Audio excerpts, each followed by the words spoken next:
The Cricket in Times Square by George Selden. Chapter 7. The Cricket Cage. That same night, after the Bellinis had gone home, Chester was telling Harriet Tucker about his trip to Chinatown. The cat and the mouse were sitting on the shelf outside, and Chester Cricket was crouched under the bell in the cage.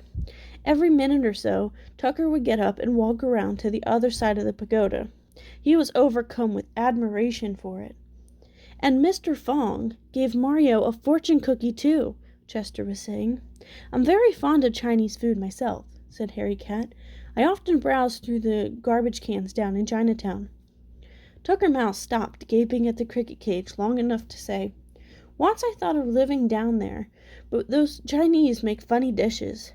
They make soup out of bird nests and stew out of shark fins. They could make a souffle out of a mouse. I decided to stay away."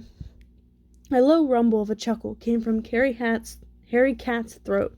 "Listen to the mouse," he said, and gave Tucker a pat on the back that sent him rolling over and over. "Easy, Harry, easy," said Tucker, picking himself up. "You don't know your own strength." He stood up on his hind legs and looked in through the red-painted bars of the cage. "What a palace," he murmured. "Beautiful. You could feel like a king living in a place like this." "Yes," said Chester, "but I'm not so keen on staying in a cage. I'm more used to tree stumps and holes in the ground. It makes me sort of nervous being locked in here." "Do you want to come out?" asked Harry. He sprung one of his nails out of the pad of his right forepaw and lifted the latch of the gate to the cage. Chester pushed the gate and it swung open. He jumped out. "It's a relief to be free," he said, jumping around the shelf. "There's nothing like freedom." "Say, Chester," said Tucker, "could I go in for a minute? I was never in a pagoda before." "Go right ahead," said Chester. Tucker scrambled through the gate into the cage and pranced all around inside it. He lay down, first on one side, then on the other, and then on his back.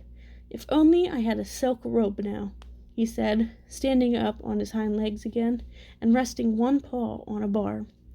"I feel like the Emperor of China. How do I look, Harry?" "You look like a mouse in a trap," said Harry Cat. "Every mouse should end up in a trap so nice," said Tucker. "Do you want to sleep in the cage?" asked Chester. "Oh, could I?" exclaimed the mouse. His idea of luxury was to spend a night in such surroundings. "Sure," said Chester. "I prefer the matchbox anyway." "There's only one thing," said Tucker, stamping his left hind leg. "This floor. It's a little hard to sleep on." "I'll go over and get a bunch of paper from the drain pipe," volunteered Harry Cat. "No, it'll make a mess," said Tucker. "We don't want to get Chester in trouble with the Bellinis." He hesitated. Maybe we can find something here." "How about a piece of Kleenex?" suggested Chester. "That's nice and soft."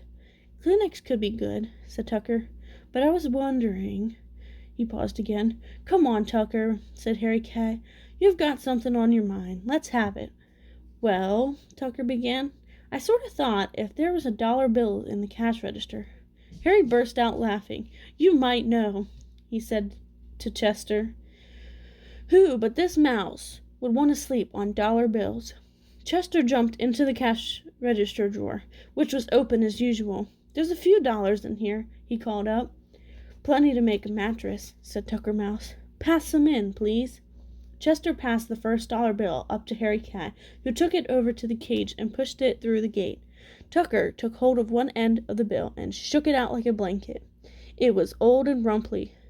"Careful you don't rip it," said Harry. "I wouldn't rip it," said Tucker. "This is one mouse who knows the value of a dollar." Harry brought over the second dollar. It was newer and stiffer than the first. "Let me see," said Tucker. He lifted a corner of each bill, one in either paw. "This new one can go on the bottom, like a crispy, clean sheet. And I'll put the old one over for a cover. Now a pillow is what I need. Please look in the cash register again." Harry and Chester searched the compartments of the open drawer. There was a little loose change, but not much else. "How about a 50-cent piece?" said Harry.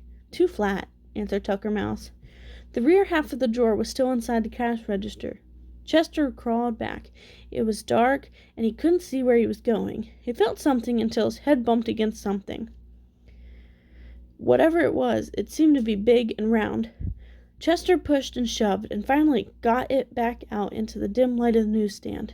It was one of Mama Bellini's earrings, shaped like a seashell, with sparkling little stones all over it. "Would an earring do?" he shouted to Tucker. "Well, I don't know," Tucker said. "It looks as if it's covered with diamonds," said Harry. "Perfect!" called Tucker. "Send it along." Harry lifted the earring into the cage. Tucker examined it carefully, like a jeweler. "I think these are fake diamonds," he said at last. "Yes, but it's still very pretty," said Chester, who had jumped up beside them. "I guess it'll do," said Tucker. He lay down on his side on the new dollar bill, rested his head on the earring, and pulled the old dollar up over him. Chester and Harry heard him draw a deep breath of contentment. "I'm sleeping on money inside of a palace," he said. "It's a dream come true." Harry Cat purred his chuckle. "Good night, Chester," he said. "I'm going back to the drain pipe where I can stretch out." He jumped out to the floor. "Good night, Harry," Chester called. Soft and silent as a shadow, Harry slipped out the opening in the side of the newsstand and glided over to the drain pipe. Chester hopped into his matchbox. He had gotten to like the feeling of the Kleenex. It was almost like the spongy wood of his old tree stump, and felt much more like home than the cricket cage. Now they each had their own place to sleep. "Good night, Tucker," Chester said. "Good night, Chester," Tucker answered. Chester Cricket burrowed down deeper into the Kleenex.